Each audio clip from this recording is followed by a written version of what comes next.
This week's episode of The Rutledge Perspective is a little bit different. I had a fantastic conversation with three doctors during Black History Month of 2023. And as we're moving into, in 2023, the time of this particular episode, we're moving into Women's History Month. I wanted to start off the month with this episode. For those of you who are not on Fireside or who didn't catch it on YouTube, this episode for those of you who are listening just to my podcast. And I wanted to do that because, yes, it's Women's History Month and February was also Heart Health Month.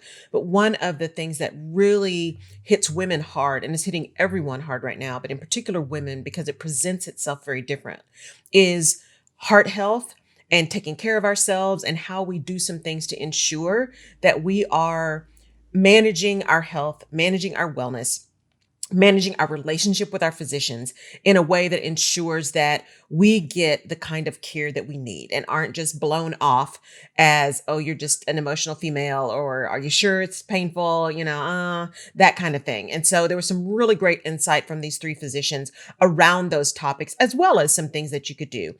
I will give the disclaimer that's also in the show, which is, yes, these are three physicians and they are board certified physicians, but they are not giving you directly medical advice for your situation. So please make sure you consult your physician for what you need to take care of your health. Thank you so much, as always, for tuning into the Rutledge Perspective podcast. I truly appreciate it, and I hope you enjoy this show. Welcome. Welcome to Alignment Vision Action on Fireside. I am your host, Laurel Rutledge, and I am thrilled about this one.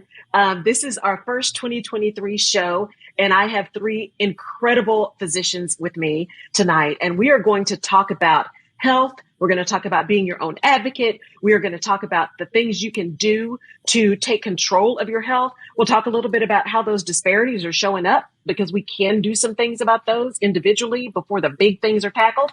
And they're going to talk about their individual journeys through medicine to get to all the madness to get to where you see them now. So yes.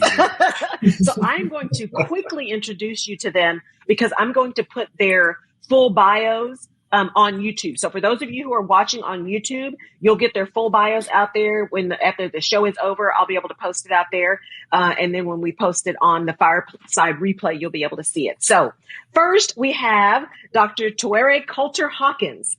And she is here in Texas with me. She's in Pearland, just south of Houston. And she is a board certified family medicine physician and owns her own practice, Family and Aesthetics Medical Centers down in Pearland.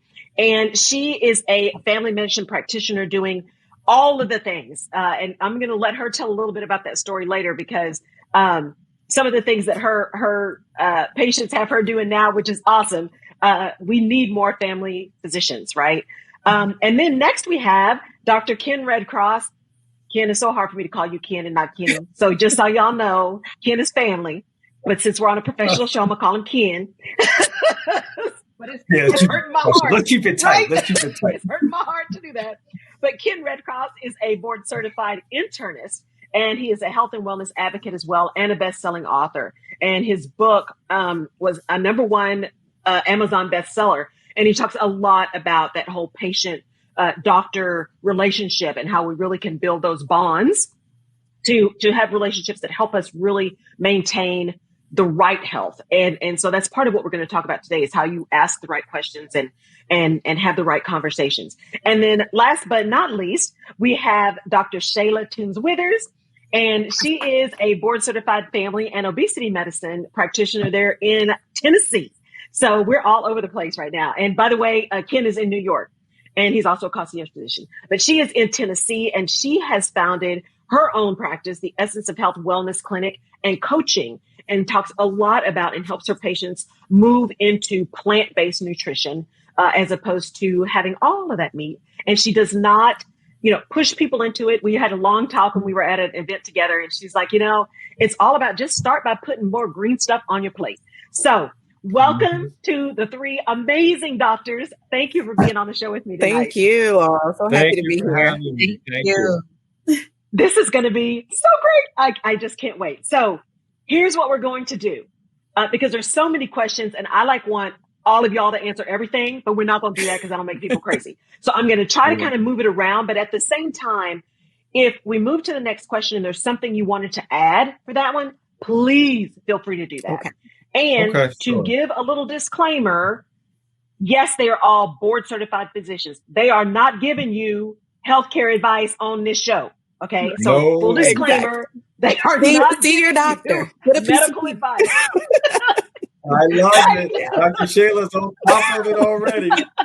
Yes. Do not take anything that's said today as direct medical advice for your particular situation. Right. Go to your physician. So let me put that disclaimer out there. So here's where I want to start, folks.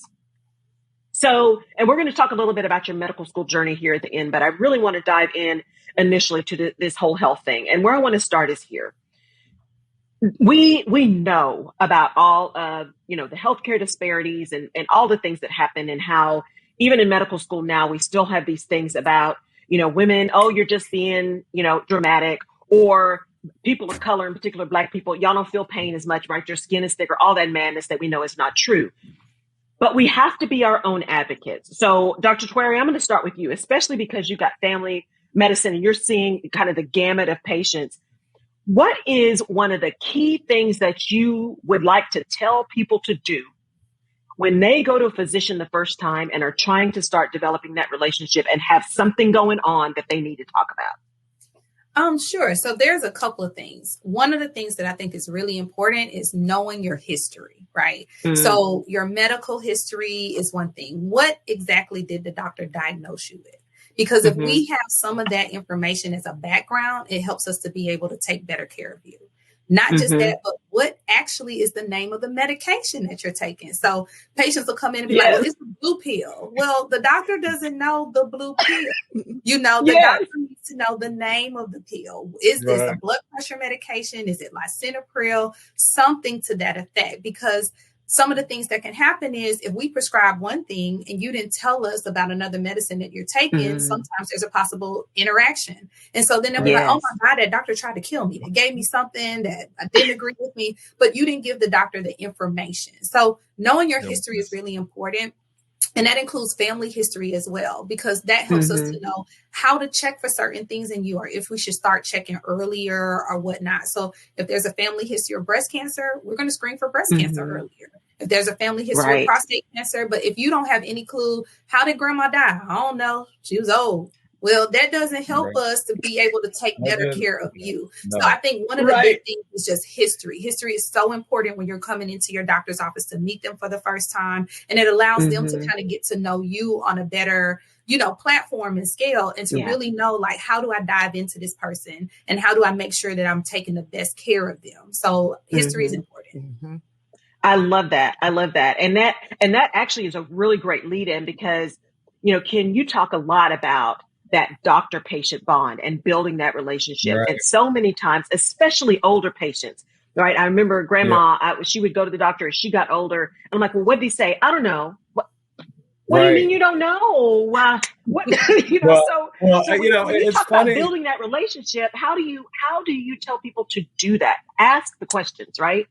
Well, absolutely. And look, as I tell everyone out there, they're listening, make sure that when you're going to your doctor's visit, that it is actually a proactive visit. In other words, you don't just go because you have an appointment. I want you to have a plan, a strategy.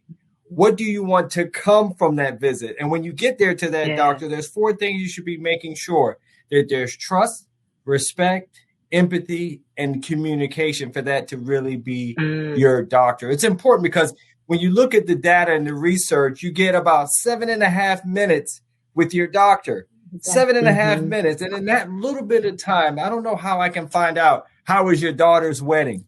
How are you doing at the new job? That sort of thing. So as you're getting there to really getting that patient-doctor bond, I need you to feel very proud, number one, to be there. Number one, you paid your copay, so you deserve your time. And make sure you go there and say, look, I'm important. I need you here with me at this moment. And make sure that, your visit to the doctor is your birthright. You're here to stay healthy. And so I'm really big on making sure that bond is actually really put there and made sure how special it is, especially nowadays. One of the things that's interesting is that COVID kind of shown this big light on this healthcare disparity stuff, right? Yes. It's like, it ain't new to me, maybe y'all, Right? but I know that it's out there in the brown and Black community in particular. So that's why that patient-doctor bond has been so important to really kind of touch on when we need to make sure that we deserve the best, each and every one of you out there. Right. Absolutely. I'm gonna counter just a little bit from Dr. Ken, just because my practice is different. And the reason why I open more of a concierge practice is because of that time. Because in our traditional healthcare system, he's right. It's just not enough time to do all that we need to do, and all that you as a patient really deserves for us to have that time with you and to get to know you better, because we can take better care of you. And so sometimes just thinking outside of the box, sometimes you may have to do things differently, especially if you're someone with a lot of, complex health problems. You're someone who, may need to see the doctor a little bit more than others. Then you probably do want to look for more of a concierge service where a doctor may have the type of schedule where they can allow more time for you to be able to sit down more with that. Another thing, like Dr. Tuori said, bring your bag of medicines. Don't be ashamed. I would love for you to have every one of those bottles, and we'll lay it out over the counter and get them in correctly versus you trying to guess what you're on. So just bring the bag. Yes. Well, and if you don't feel like bringing the bag, everybody's got a camera. Or take a picture of everything and bring it with you. Exactly. Our list, write it down. Just names and number next to it, so we know the amount. Yes. You know what else too? Something else that you mentioned before. One thing you mentioned before, Laurel, or I'm sorry, I don't know if it was you, Tori, who mentioned coming in and figuring out, does someone remember their meds? The studies show that when patients leave the doctor's office, they usually forget 80% of what they heard. And of the 20% they do remember, guess what? Half of it's wrong. So that's why it's really important to make sure that you kind of bring someone with you to the visit and so forth. Also, once again, making sure that it's a real proactive visit. Or even in today's world, you can do FaceTime. I mean, my husband, he's not medical, and times he's had to take our kids for their checkups. He'll FaceTime me in and be like, "Look, did they answer all the questions you had?" You should acknowledge. Nice. Yes.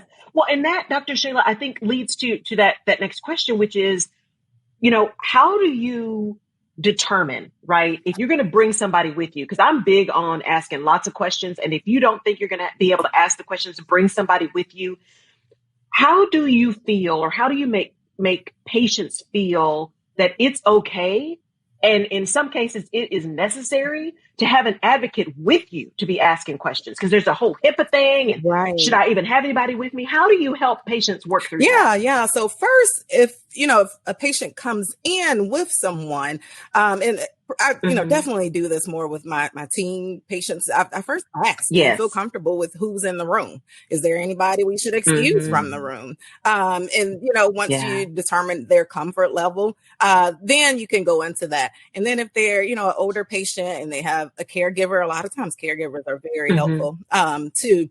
And so just really inviting them to have that conversation.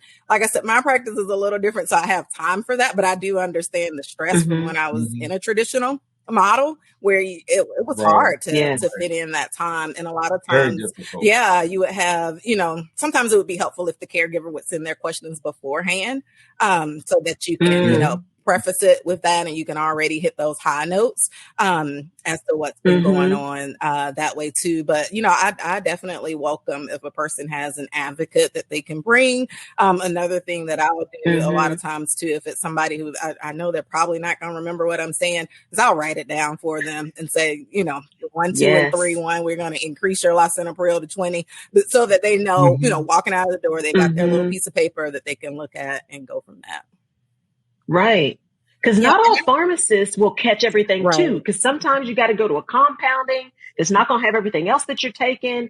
And, maybe Walgreens has it, but this time you have to go to CVS, and you can't always count on the pharmacist to catch everything either. So it's like, I call it my village, right? My internist works with my gynecologist, works with my therapist.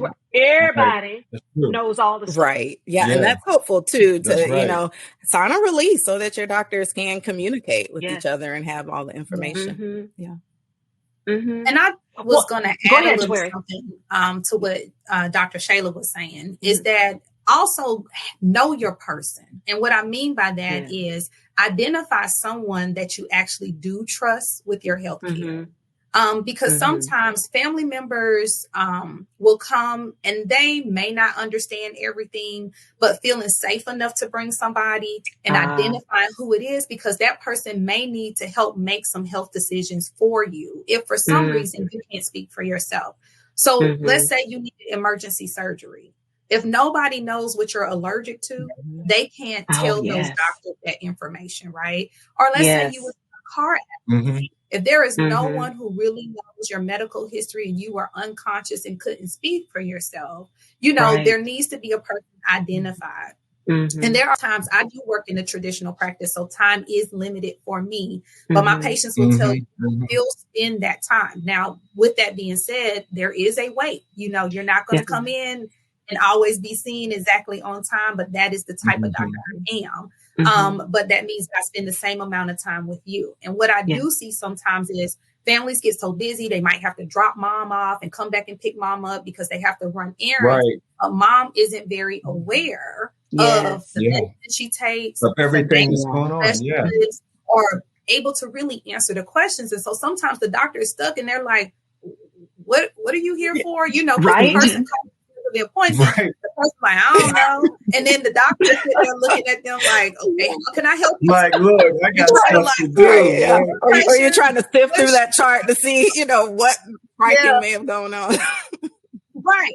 And it isn't beneficial for the patient. It isn't beneficial for that time that they're receiving from the doctor. So to families, if you do have someone who that they may not remember, or they kind of struggle, or they're not really good about taking care of themselves, come with them, be that advocate, take that 30 minutes for that doctor's visit and really carve that time out so you really understand what's going on with them. And then for other people, you just never know what is going to happen. So there should always be someone who knows your history. When I went into the hospital to deliver my baby, I went over my history with my husband. If something should happen, if I can't talk, I do not have any allergies. These are the things I'm taking. This is what has happened during the pregnancy, anything, so that they can speak for you. So, and they can learn to be an advocate for you, because unfortunately, being in the hospital, things may happen, emergencies may happen. And if you don't have that spouse or family member or trusted person who really knows how to speak up for you and can answer those questions, sometimes we go wrong because of that. So identify someone who does know your medical history. For older people, if you have a living will or advance directive, make sure they know at least where you keep it, so that if an emergency happens, they can still speak for your wishes. So I just wanted to add. That is so important, because, and she may kill me. I don't see her on here. I see Claudia. Hey, Claudia. Go ahead, Ken. No, what I was going to say there, Laura, and to what Tori was saying, as far as having living will and that sort of thing, one of the things I always have all my patients do is to make sure that when they see me and we have their EKG, that they kind of fold that up and put that in their wallet, or even take a picture of it on their phone. Because look, number one cause of death worldwide, right, is heart disease. And so it's important for us to know what the baseline is and that sort of thing. So to your point, Tori, when you were talking about your living will and having that kind of information, those sort of things, those sort of techniques can literally save your life, to make sure that, that EKG isn't as bad as it looks. You've had it before. It's okay. It's all good. Some of those things are important so that there's not interventions done and that sort of thing. So as you talk about, once again, as I say, that strategy and some of those things, like bringing a relative or someone, especially if you're older, those things are all key and honestly life-saving. And one small. I'm sorry. Go ahead, Shayla. Yeah, one other just small tip, if people haven't thought about it, get a Dropbox or Google Drive. Those things are easily transferable. You can keep your records in there. You can give access to a family member. It's a quick and easy way to share those things. You can have your list of medicines there, your last lab results, whatever, in your own little drive there too, that you can share with a family member. That's a great idea. And I cannot say enough, guys, for having somebody with you. And especially, if you're like me, I mean, I'm single. My brother's here visiting me this weekend, right? And I love having him here, but I'm single. I don't have anybody here that is family, that is here living with me. And if something major happens, I've got some really good friends who are on my emergency call, but they don't necessarily have all of my medical detail. And I remember, and I was going to say, she's liable to kill me, but I'm going to say it anyway. I remember when my mom had some surgery, was in the hospital and just coming out of anesthesia, right? The nurse practitioner came in and she woke up enough to say, hey, when are they going to give me my meds? And then she went back to sleep. And now my mom is a surgical nurse. She's a retired surgical nurse. So she is not ignorant around, medical things. And I remember the nurse practitioner came in and I said, hey, she fell back asleep now, but she was just wondering about her meds. And she said, oh, well, we'll give her, we'll when she wakes up, we'll give her insulin and then and I said, my mother doesn't take insulin. Oh, yes, she does. I'm like, she absolutely does not. She absolutely does not. What are you talking about? No. Do you know I didn't see that person again? And I'm so glad that I was there, because think about if they hadn't actually read the chart before they just decided they were going to do that. So please, if you are listening to this show and listening to the replay, listening on YouTube, please make sure that you are paying attention to what you need and having an advocate for you, especially if you go in the hospital and you're going to be under anesthesia, you're not going to be lucid. Make sure you have somebody who is with you, who is paying attention to that stuff, because even the best intentions can have a horrendous impact if people just don't know and are moving too quickly. So please take that advice from the doctor. So let's shift a little bit from kind of the advocacy and really thinking about what you do for yourself to what we can do as patients to take our own health in our own hands. So we all know, with COVID and the stress and return to work, don't return to work. I mean, just all the drama that's going on, not to mention all the other societal things that are happening. Stress has become a really big issue. And I think all of the studies that we know now know how truly impactful really heavy stress is, not only on your cardiovascular system, on your nervous system. I mean, all the things, right? So, I'll start with you, Dr. Shayla, because you really do focus on kind of this plant-based nutrition and really getting people to think differently about what it means to feed your body. Yeah. So what are some of the things that you tell your patients and help your patients work through to be their own, like, cheerleaders for their own health, so they see you maybe once a year or once every 6 months, as opposed to trying to get in to see you every month? Right. Yeah. So first off, I just encourage, and I kind of jokingly said this at the beginning, but first off, everybody needs a primary care doctor. I would tell you, it's been countless times where I've seen patients, and you're like, well, when the last time, you saw a doctor? When did you have a PCP? Oh, I haven't seen one in like 10 years. Well, now, you've got a lot of things that could have been prevented on the front end, had you had a primary care doctor and had you been seeing that doctor at least once a year, go get a checkup, even if you feel great. There is no harm in going to get a checkup, getting some baseline labs done, just so you know your status. High blood pressure. It's called a silent killer for a reason, because a lot of times you don't know your blood pressure is high. So, it's worth it to have a primary care doctor and get in a checkup at least once a year. Some other things that the Walgreens things to test your blood pressure at home. Put it on your wrist. Just have it. Test it every once in a while, just to know. Just something. Right. Yeah, just know something. But yeah. But then, really when it comes to you taking charge of your health, I see it as threefold. And this is a lot of what I teach within my coaching program. But really it focuses on nutrition, intentional movement, and then our mental health. So nutrition, what we put in our mouth, what we put on our plate, plain and simple, if we eat crap, we're going to feel like crap. And so we really have to be mindful of that, and have to make healthy choices, making sure we're putting some plants on our plate. Movement, we do have to get up and move. One thing with COVID, a lot of us were home, and a lot of people, sat home. They were scared to go outside. They were scared to go to the gym. And so that lack of movement actually leads to chronic disease. So you do have to be mindful and add some movement, into your days and into your week. And then the other part to that is mental health, stress. Stress can present in a number of ways. Stress can present as physical symptoms, mental, emotional symptoms, and stress can lead to heart disease, as Dr. Ken said, number one cause of death. So you want to make sure that you're keeping your mental health healthy and intact, and you've got some mindset strategies and stress management strategies. So really, if you just start with those, as simple as it sounds, but just really putting those into action, you can begin to take charge of your own health that way. Well, and I think your point is so well taken in that you don't have to swing the pendulum all the way over to the other side. Baby steps, right? If you don't eat vegetables at all, ever, add some broccoli. Just start small, right? Start small. You don't have to change everything overnight. And in fact, when you try to make those big swings, those are the kind of times that that habit doesn't stay, right? It's been too painful to make the change. So it's not necessarily sustainable, and so I think we often, especially when we're like, oh my gosh, I got to lose, 30 pounds. We go full bore and then we crash can't diet and stuff. Yeah. Exactly, which can be worse. And I think, Ken, as you talk about, especially vitamin D, you talked a lot about vitamin D and supplements and things and how important that is.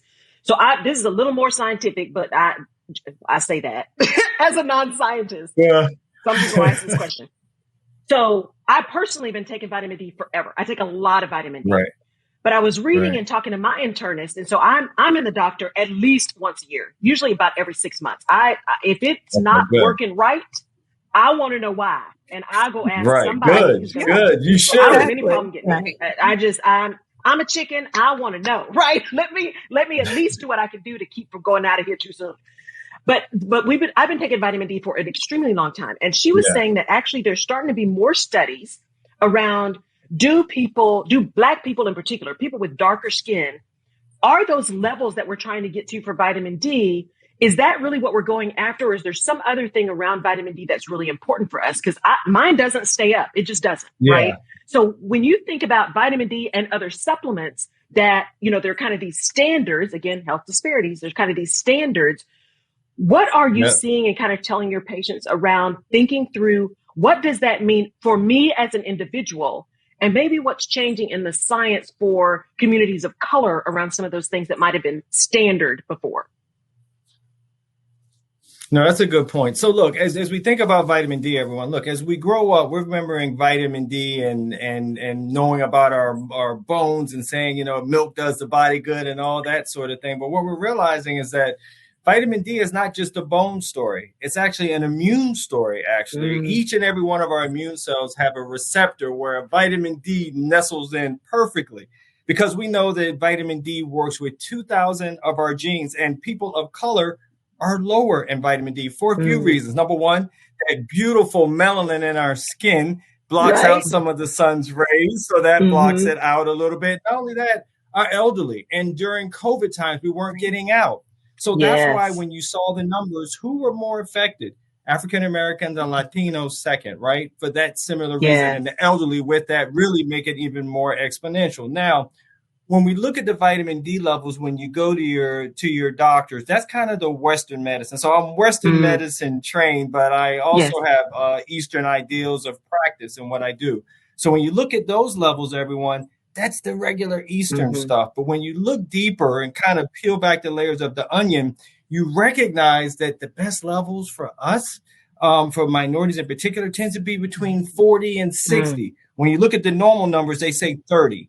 But we realized that when we were around 40 to 60, our healthcare outcomes were better. People were having less time on the ventilator to help them breathe. People were coming back with less heart failure post-COVID. So a lot of the research started to show, gosh, vitamin D does a lot more than we thought, knowing that 2,000 genes and 36 organs are affected by vitamin D. So I talk to everyone about that 40 to 60. I take 10,000 units a day, and even still, I'm only at 60.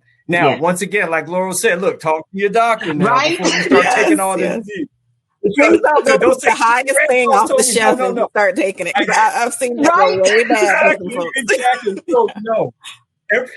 Exactly. Everyone is different. I say that because usually the sweet spot tends to be around 5,000 international units. I just know because I check mine frequently, and I know notice differences, good studies on vitamin D and a reduction of upper respiratory infections. So it's so nice to be able to marry my Western degree with some Eastern ideals and other things that can also get us through this healing journey that we're all on.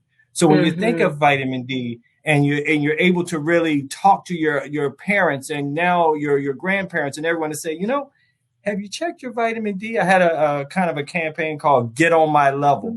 And the level was 40 to 60, because that's where I know that my folks are going to stay nice and healthy. I love that. I love that. And Dr. Tawari, we were actually talking, and I don't know if you want to bring it up on this or not, but we were talking about that same thing. Not everything is pharma as the response, right? Not everything is what is, Pfizer putting out, what is Bayer putting out, what is the big pharma putting out for you to take. Some of that other stuff we are finding is just as helpful, if not more so, along with, as Dr. Shayla was saying, move, right? Eat better, mind your stress, find a therapist, people of color, find somebody to talk to, right? There is no shame in therapy. I've been in therapy forever, and I know I wouldn't be here without my therapist. And it's now turned into a whole different relationship around business and everything else. Go find somebody to talk to, because that mental health is a big issue. So Dr. Tawari, when you are working with your patients and you're thinking, yes, we got these pharma solutions, but we've also got these other solutions that may be more supplement related, or some of the other things that are coming up. How are you working with your patients through their options for responding to a health situation? Well, I think a couple of things to keep in mind is that a lot of Western medicine is based on plant-based things, right? And a lot of supplements, right? When we look at cholesterols and the statins, and there's supplements called red yeast rice, and a lot of, the reason we do the statins is based on some scientific data from other plant-based things. When you think about history and our ancestors and our grandparents and our great grandparents and the herbs and things that they used to use, a lot of the medicines now and the pills are based on those particular properties, right? Things that we use to kind of help certain diseases and conditions. So I think a couple of things is patients need to bring everything that they're taking to the physician when they come to the office. Show what supplements you're taking, show what medications you're taking. There are some supplements that shouldn't be combined with the pills that you're right? You don't want to just be pulling everything off the counter or drinking every single cleanse that comes out because somebody told you that this cleanse flushes everything and it's going to cure the cancer, it's going to make my blood pressure. In our community, people will mix the cayenne pepper and things like that and then try to lose the weight, but then they're coming in talking about they have heartburn. And I'm like, yeah, because you just right. So we kind of have to make sure that we're talking with the physician about everything that we're taking. And it's not that physicians are always going to take you off of some of those things, because like Dr. Ken said, vitamin D, man, it made a huge impact on who was in the ICU during COVID, who was hospitalized during COVID, who was dying of COVID when COVID first hit with those vitamin D deficiencies. They saw a lot of that during this pandemic. And I think before that, people weren't really focused on the vitamin, right? Right. But once the pandemic hit, it was like, oh, let me get my vitamin D. Let me get my vitamin C. Let me start taking some elderberry. So a lot of those things, and there was scientific data to all of that, have utilizing those things shorten the course of the disease or the severity of the disease or helped you get over that hump a little bit easier and prevented you from being in the hospital. So it's not just the medications and the pills.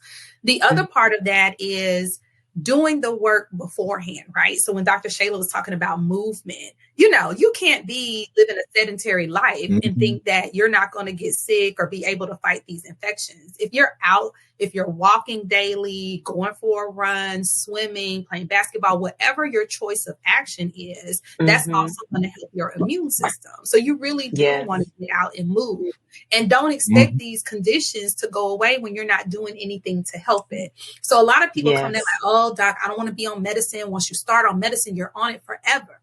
Well, that could be if you don't make any lifestyle changes. So either you're going to change your diet, you're going to lose weight, you're going to eat healthy, you're going to exercise, or you might be doomed to be on this pill forever because you're not doing anything else to make those changes. And then I also wanted to hit on mental health because my practice, they say, that saying, if you build it, they will come. Well, what has come to my practice is a large amount of Black women because we seek, people who look like us and who can relate to us and who can understand culture and what we eat and why we eat it and why grandma cooked this way. So if I never cooked collard greens before, I don't understand how to tell that patient maybe the ham hock shouldn't be there, but maybe substitute it with turkey, instead. Because culturally, I understand like what my culture eats. But also with this big population of African-American women that I care for, the one thing that I always see as a theme is trying to be superwoman. We try to do it all. And not just African-American women, but I think women in general, because, beforehand in previous generations, the woman stayed home. She took care of the kids. But now we have a working class woman, so she's not only taking care of the kids and being a wife, but she's also going to work on a daily basis. And what tends to happen, women have this innate nature to take care of everybody, and then they forget about themselves. And what ends up happening is not realizing that Superwoman is not real. And there are certain things you can't do everything for everybody and leave yourself, to be the person who doesn't really have the care being taken care of, not seeing the doctor. And we're trying to carry everybody else's weight on our shoulders. We try to take care of the kids and make sure the husband is okay, make sure our parents are okay. And that's, kind of a generational thing as well. But mental health is so important. So making sure that you do have a break, making sure that you do practice self-care. And it is so important for our community not to downplay a counselor, or even if medication is needed. The thing I always tell people is we like to take care of from the neck down. If you had a sore throat, no one ever tells you what's wrong with you that you had to go to the doctor to get antibiotics. You should be able to fight that on your own, right? We don't ever say that to people.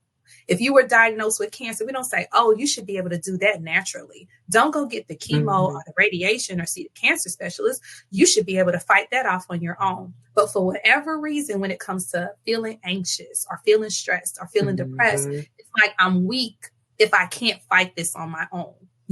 Right. So we have to make it a norm to be able to say it is okay. Just like I go to the doctor and get that antibiotic for strep throat, or just like I see the cancer specialist to treat my breast cancer, that it is also okay to treat what hormones and what imbalances are going on up here because of that stress. So treating anxiety is important because it does affect your health. Treating depression is important because it does affect your health. So making sure that you do seek the help. And I keep a list of counselors in my office. It is printed out on a piece of paper and I hand it out. It has a contact number, it has the name. And because I want to encourage women to also take care of themselves. Yeah. I love that. I love that. Because it's so easy for us to say, babe, you just need Jesus. Well, I do. And I need that therapist.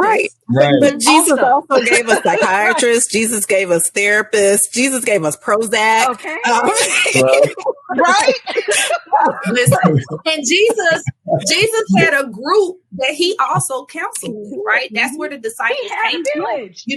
Jesus also dealt with depression. That's why we read Jesus wept. Right. Jesus' friend Lazarus died and people was blaming him. And, he cried when his friend Lazarus died. So he walked this earth and had to experience these emotions, but he did keep counsel around. And so we also have to realize that we need to keep counsel around too.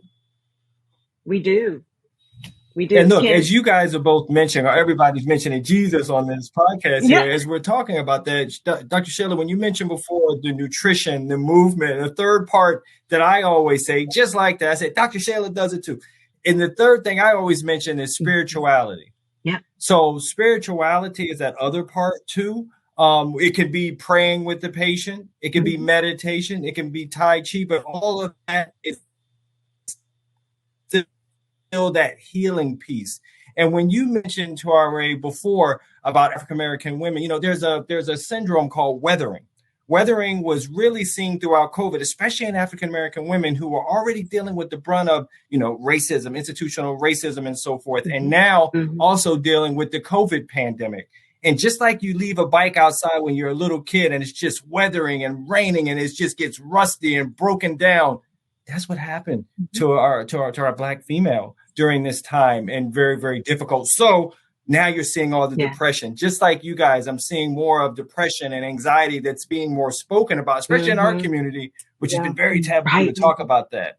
And now it's like we're kind of unearthing something very beautiful for us to be able to come on and say, it's all good. Right. It's okay. I'm so glad. I'm so glad. And we talk about health disparities. Well, chronic stress has been identified as a cause of preventable health conditions in people of color.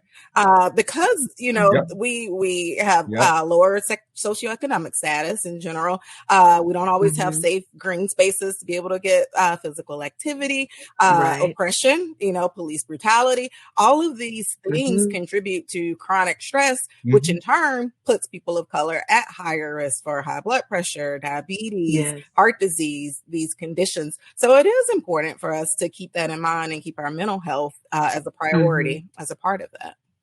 Right. It is. And lots of times I don't even say the word. I always call it, all my patients will joke around because I call it the S word. Because I feel if I say the word stress, it gives it too much power. So I'm like, y'all don't give me that S word in here. Don't start that in here. And so we make sure that it's front facing, that we know what it could be, but we're not going to give it any power. But you're right. It leads to so many different disease states that we're familiar with, even down to infertility. I think when you ladies see, so all those things are important when it comes to the S word. And just making sure that we call it out. Right. Well, and as we think about that, and I just want to let folks know, if you have, a question, definitely, raise your hand, that kind of thing. Come on up on the stage. As I'm listening to all of you guys, and I'm thinking about, all of the things that everyone has been dealing with through COVID, right? It's been crazy for everybody. And as we're theoretically coming out, whatever that means, because I'm still masking up, y'all. I don't know if I'll ever fly again without a mask, but that may just be me. But I want to get back to this health disparities issue and advocacy, right? Owning our own advocacy when we don't see or can't get to a doctor who looks like us, be that gender or race, ethnicity. If we can't find one, or, we just go to the first person we get to, or there's not one in our network or whatever it is. And I want each of you to answer this because I think it's really important from your perspectives.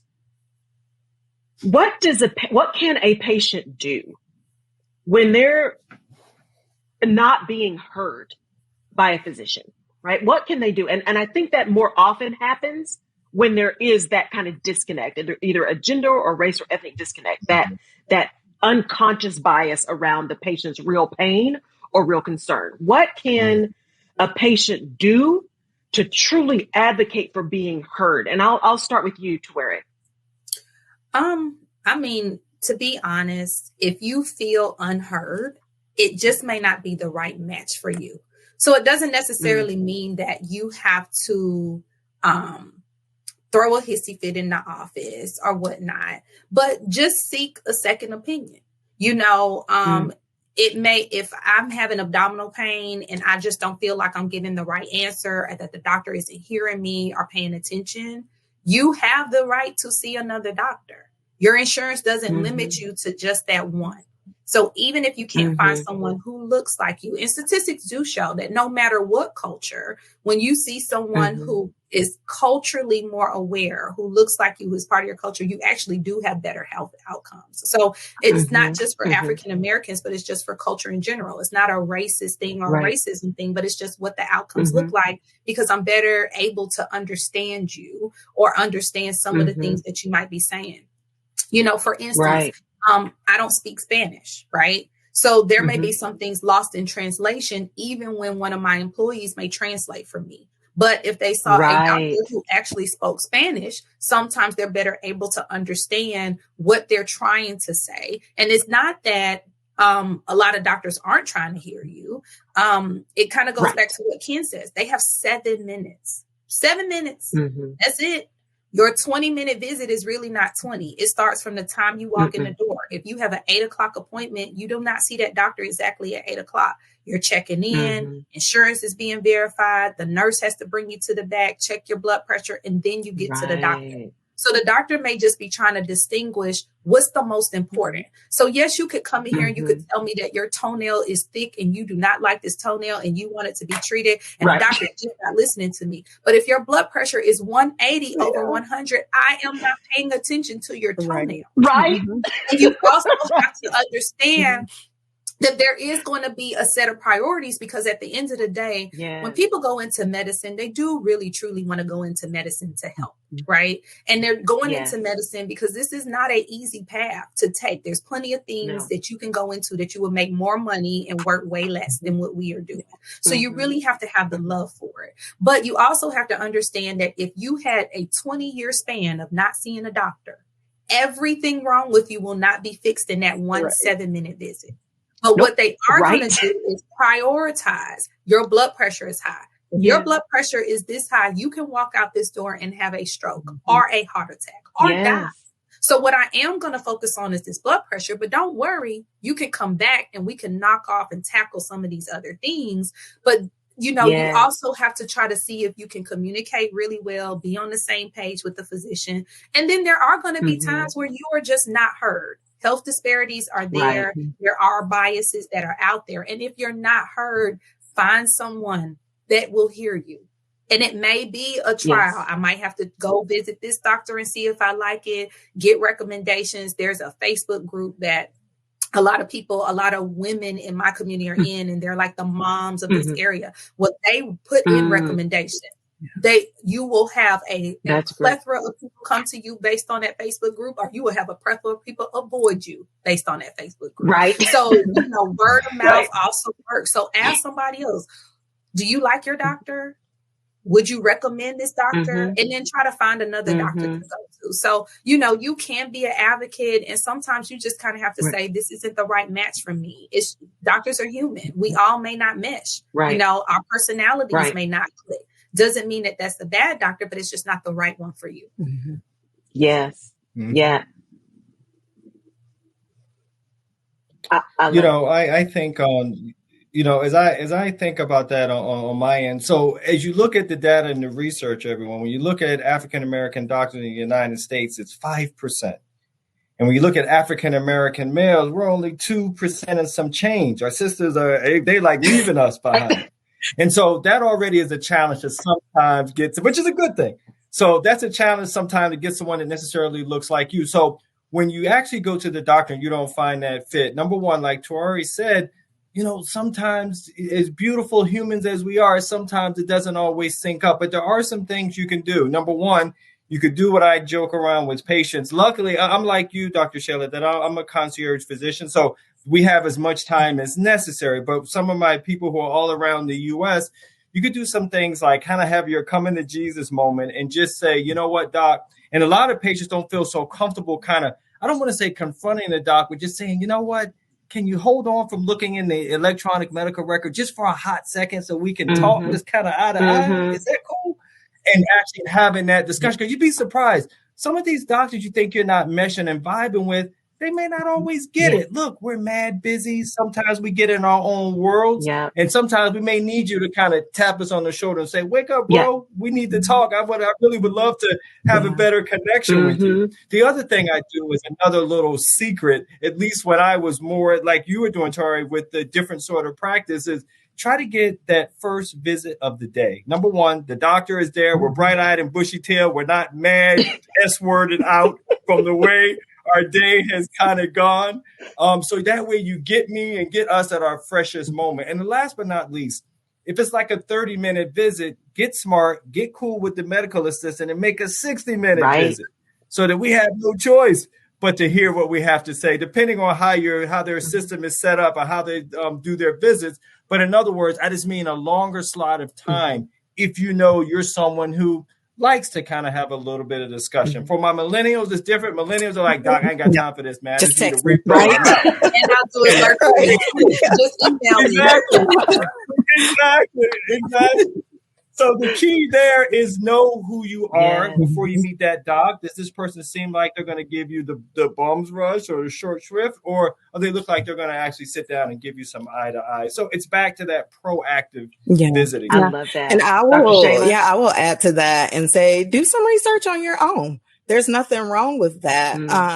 I'm definitely not one of those doctors that say, hey, you know what you're talking about. You know, I appreciate if you've done some reading, let's talk about it. Bring the article you saw. You know, I like to look at it too, you know, and let's look at it together, see if there's any validity to it, you know, and let's figure it out that way. So you are welcome to do some research on your own. Google has come a long way. You know, we can find a lot of stuff. Now, everything you find on Google is not going to be true. So do have a good relationship with your doctor, you know, someone that you trust so that they can decipher the Google fact versus fiction for you. But it doesn't hurt for you to have done some of that research. And then, you know, the other part, like we talked about before, is just have an advocate. So, you know, if there is a family or a friend that you can, you know, reach out to, they're a nurse or somebody knows somebody, have an advocate, ask somebody else about it too. And then if you do have a doctor that's more in the traditional system, make several appointments. You know, I've had even my own family members, they'll be whining and complain, oh, that doctor only spent 5 minutes and they didn't even get to what I wanted to talk about. And I'm like, well, you know, you do got to have beaties. They have to handle that, you know, first. Right. But you can go back and talk about, you know, your fingernails or your wrist pain or whatever. You know, but schedule another appointment. Don't wait, you know, go every 6 months and then you want them to see you for 12 things because it's just not going to happen that way. Right. So. Yeah. I mean, I think I don't have a problem calling. Right. And I would just add to what Shayla was saying about scheduling another appointment. So you're going to have to invest in your health, right? And so I think one of the limiting factors for people is they're like, well, they just going to make some more money because they're going to charge me another copay. Well, you know, your copay is $25.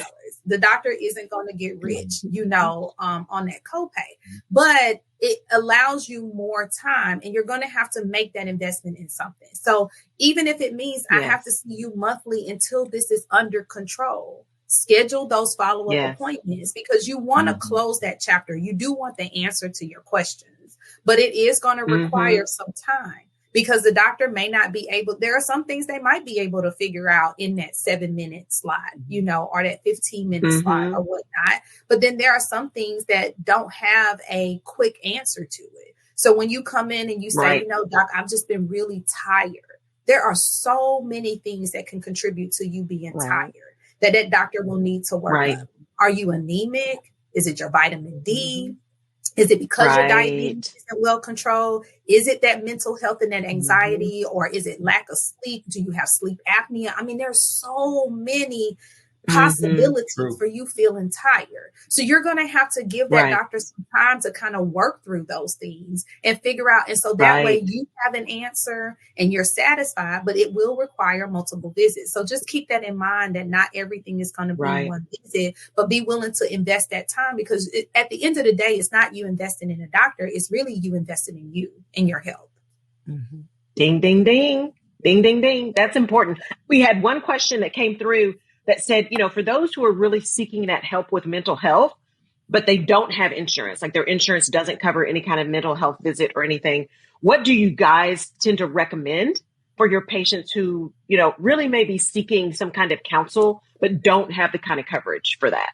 Do you guys have any tips for that? They can. Now, if it's, I always say start with your primary care doctor because if your doctor, your primary care doctor, family doctors, and internal medicine doctors, we have training in psychiatry too. We know we do a good amount of that as part of our residency training. So we're able to treat basic depression, anxiety. So start there. So if you have a primary care doctor, start there. There are some things they can do. And then, you know, if you are looking for counseling services, there are several online that you can team up with BetterHelp, Talkspace. There are That's a lot true. of online BetterHelp and all ones, that. right, that you can seek out. But then within your communities, here in Chattanooga, where I am, we do have volunteer behavioral health. And what it is it's a community health mental health service. And so they do it on a sliding scale. So if you're uninsured, you can go there and still get affordable mental health care that way. So, and I'm sure most areas have that. So it's just, knowing your resources. Yeah. And then the other thing that we kind of hit on that spirituality, but your church, right? Because your church space is a place where you can get some counseling as well. And then that may help you to be able to utilize that space and to help to improve your symptoms because you're getting it from a spiritual standpoint, which is free, like meeting with one of the ministers or meeting with your pastor. Sometimes that is helpful. If you are not a member of a church, looking up some breathing exercises or some little things. I have patients who do like adult coloring, just something to kind of take their mind off of that, like your mind can go 20 miles a minute, right? If you are just kind of thinking about what's next, what else do I have to do? I got to clean, I got to cook, I got to do this, I got to get up, I got to go to work. Okay, what are the kids going to wear? But something where you just can kind of block out some time for you. So it is whatever, you can enjoy. It's free to go to the park and just walk, it's free to meditate, it's free to have maybe there's a friend or a confidant, that you usually talk to. There's health departments, that are locally that may have some resources. So a lot of it is Googling local resources and just seeing like local counseling resources. But, your doctors, like Dr. Shayla said, are really going to also know other things in the community. And even if they can't, be the person that is sitting there and counseling you for an hour time slot, they may have the resources that they can point you in that right direction. Yeah. That's good. That's good. And I will say, because it's really important and we're talking about mental health, I'll just call it out for those who are watching live on YouTube as well, or on the Fireside platform, as well as who will watch the replay. Please, if you are absolutely in crisis, 988, that is the new number. That's the emergency number for mental health. It's the National Suicide Prevention Lifeline, 988. So you don't have to remember the 800 number anymore, 988. So please, if you see something, say something. If you're in crisis, find a phone, 988, right? Go find somebody. So I didn't want to miss that opportunity to remind people that is there. Right.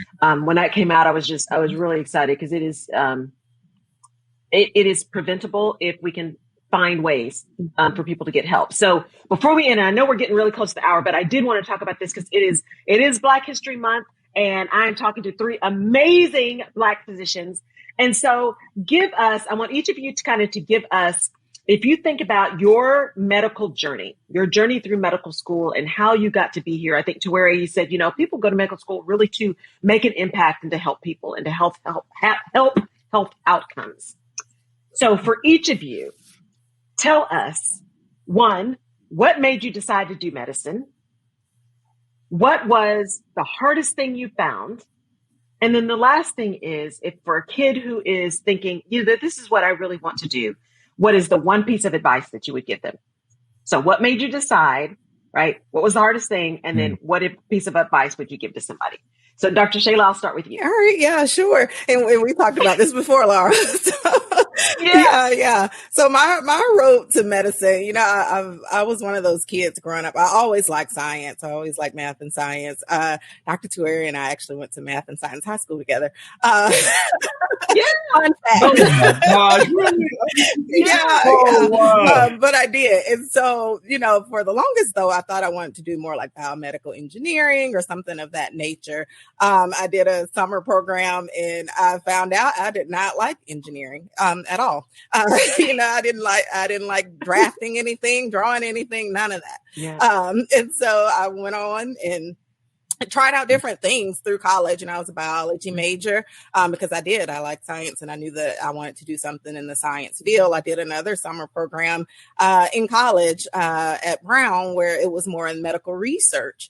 And there, we had to do these studies on these mice. And, I found out I don't like mice very well, and I don't want to do this. I don't want to do mice.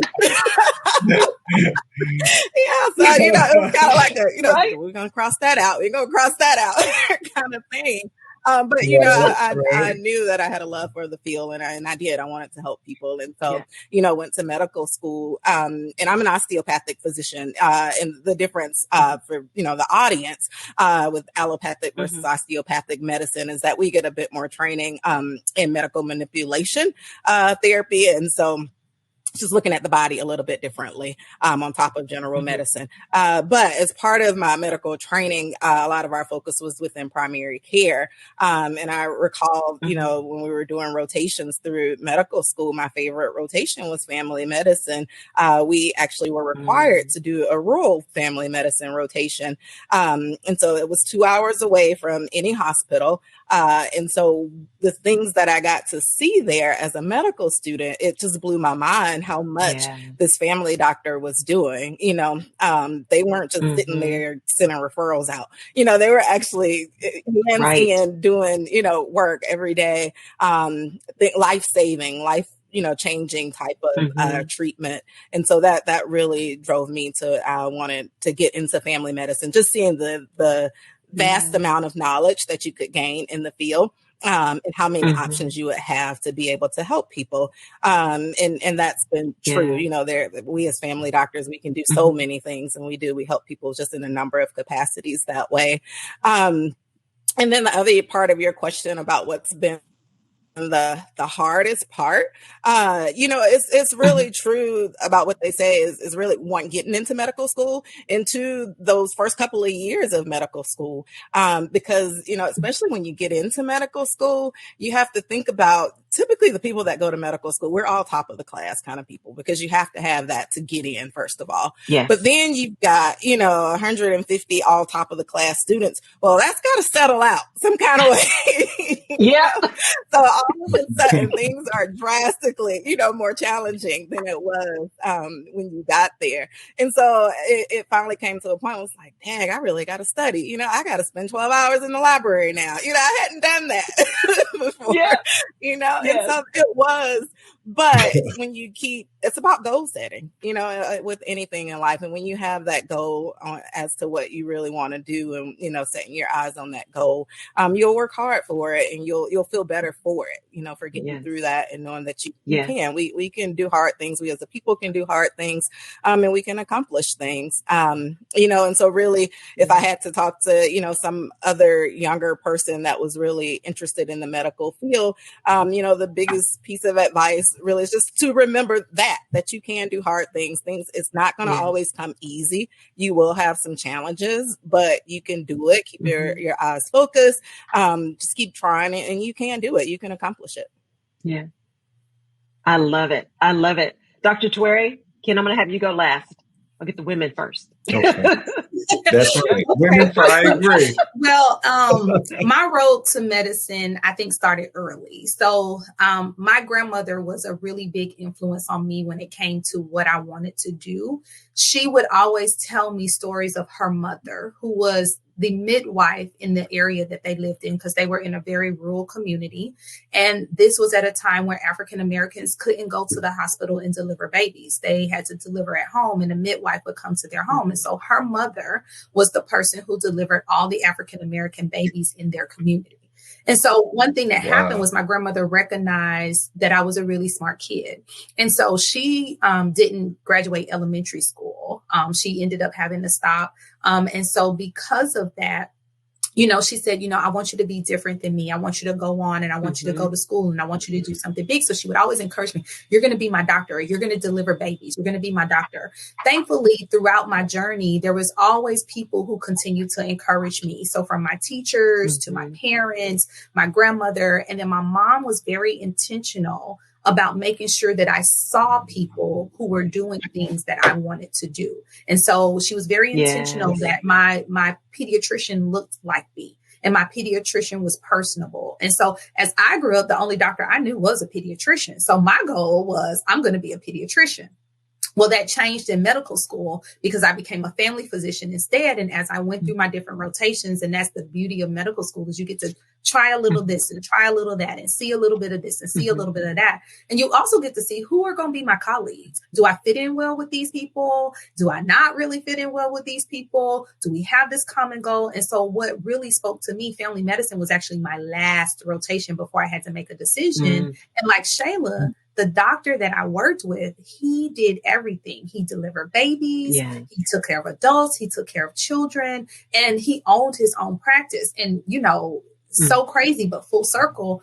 I went into family medicine, but I did an additional fellowship to be able to do my own C-sections. And so I also delivered babies. And then I got to a place where I own my own practice. And so my practice has kind of evolved. I do Botox and I do fillers. And the beauty of family medicine is I get to do so much because I was trained in so much. So I get procedures, but the reason I love family medicine is because I really get to know the family. My patients are families. I see the husband, I see the wife, I see the children. And it's really how my practice has grown. It's a fairly new practice. We just reached our 3-year mark.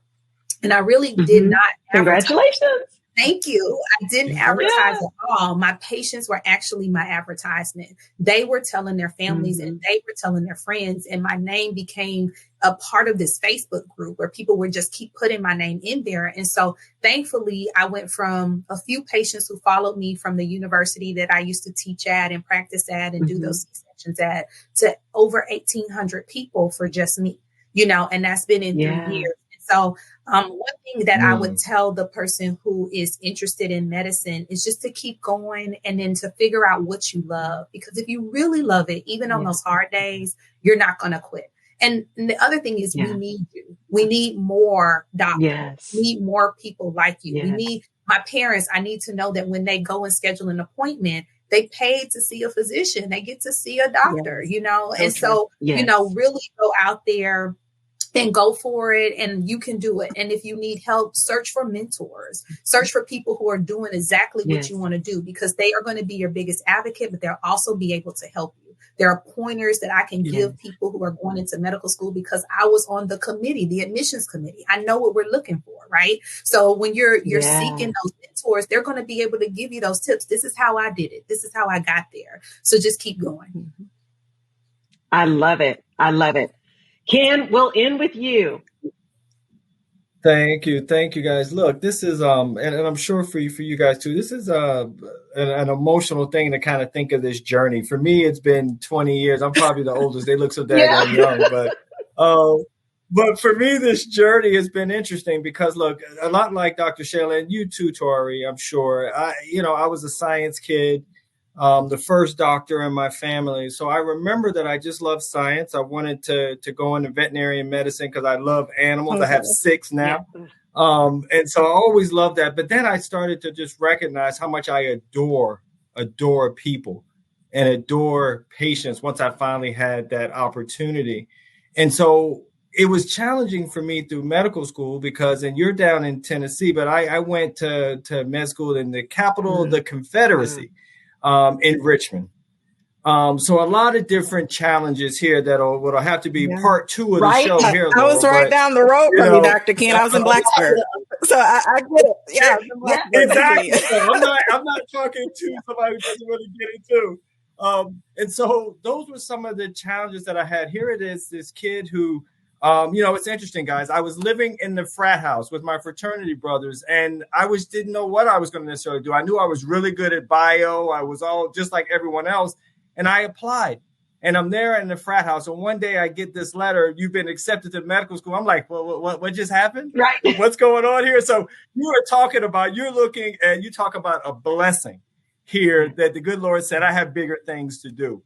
And so when I get to medical school, like I said, it's different. Being in the South. I mean, look, I grew up in Virginia, but it's different when you're in a kind of a different situation. And then from there, I then trained in Columbia in New York. And that's where it was difficult again because I had to get comfortable with Spanish. And I'm fine now. I did some time in Puerto Rico, Dominican Republic, and a lot of other places.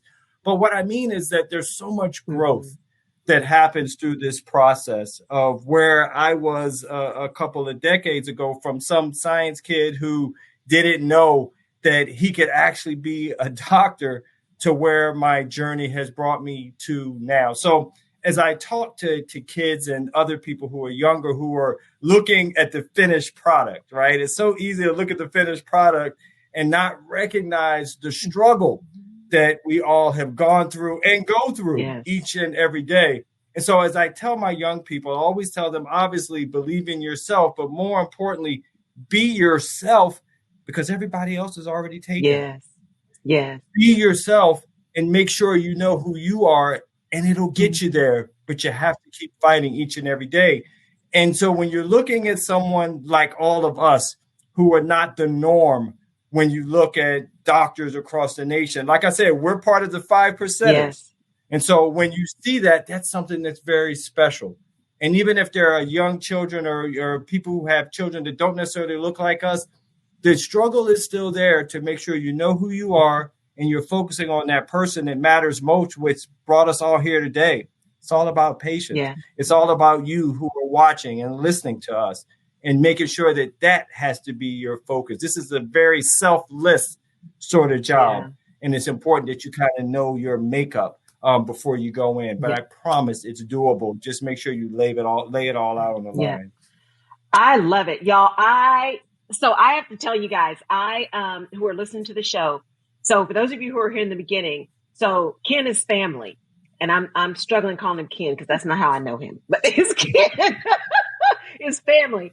And then Dr. Shayla and Dr. Tawari are family too because they're sorority sisters. They're family, they're family too. And so it just hit me. I was like, it's Black History Month, plus it's Heart Health Month, right, with the American Heart Association. There's so much going on, and this would be such a fantastic conversation to have.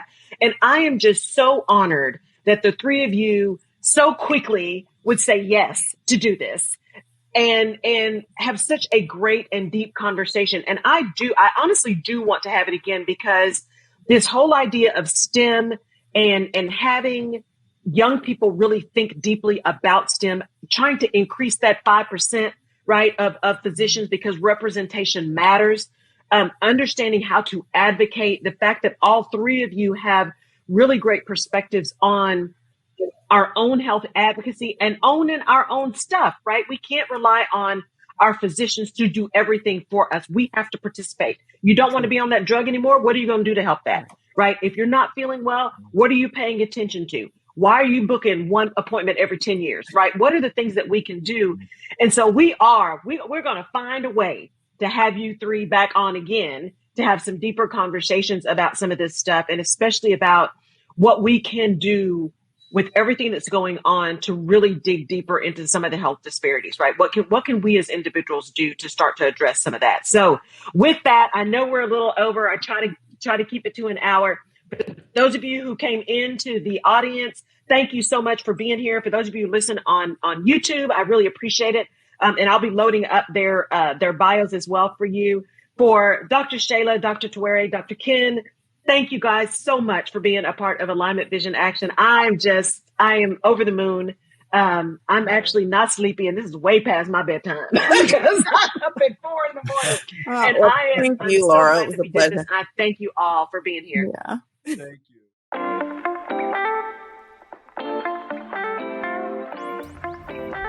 You have been listening to the Rutledge Perspective podcast. Thank you so much for downloading and for connecting. You can find previous episodes of the podcast on my website at laurelrutledge.com/podcast. You can also find me on social media at Laurel K. Rutledge and/or The Rutledge Perspective. And I'd love your perspective on the things we talk about. And if there's a specific topic you want me to cover, just let me know. And please share this podcast with someone in your village who may need this little piece of perspective today. And if you're so inclined, I would really appreciate a 5-star rating and review on the platform of your choice. Apple Podcasts and Spotify reviews are particularly helpful. Thank you again for listening. Take care.